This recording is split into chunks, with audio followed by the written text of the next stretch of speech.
So there are studies coming out at the moment that are actually proving that the thoughts that we have in our head can actually have like a physiological effect on our bodies. One of these studies was with like 135 people, and these people were split into groups, and some of these groups had an audio recording of quite encouraging, kind instructions, and the other had quite a critical instructions.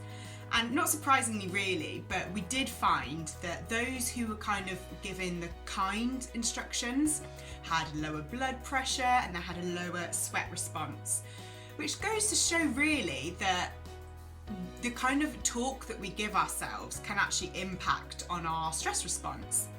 And it's less likely that those people who are kind of have kind thoughts are going to suffer from issues with their immune system, because when we're stressed, our immune system is lowered and we're not as likely to be able to fight some of these infections and just remain as healthy as we could be.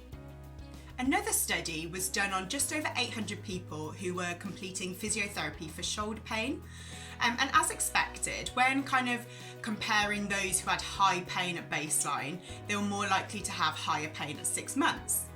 But what they did find that was interesting were the people who had like a higher self-belief that they could continue functioning on a day-to-day basis and had more confidence in themselves to recover. These people actually found to have lower pain levels at the 6 month period than those who maybe even had lower pain levels at the beginning but didn't believe that they could recover. So again, it shows that there is a huge power on our kind of self-talk and our belief in our abilities. So what I would love for everybody to do is start to really tune in to our self-talk. We've seen that these can impact our behaviours, so maybe stop and check yourself. If there are times through the day that you're talking to yourself in a negative way, stop and think, actually, would I talk to someone else in this way, or is it just myself that I'm talking to in this way? And it can be quite surprising actually when we start to tune in that we realise that maybe we need to change our self-talk a little bit.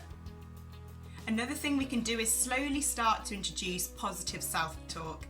So it could just be once a day, maybe even just once a morning, we kind of are thankful for something that our body does for us. But slowly as we progress, we start to introduce more times throughout the day that we're thankful for the things that we're doing and switch our thinking into a more positive way. A third thing maybe is just reflecting on past achievements. Sometimes we can get stuck in a rut and think that we're not going anywhere. But when we start looking back at our lives and thinking, actually, there's so many things we've achieved and maybe we should celebrate them and start looking at kind of the positives of what we have done rather than looking at the negatives of what we haven't done yet. So this is another really powerful way of trying to shift our mindset. So if you'd like to work with me on being able to create a more positive mindset for yourself, or even support you with nutritional changes, I would love for you to join onto my 4-month body happiness program. So if you go to mindnourishing.com, you'll see more information on the program.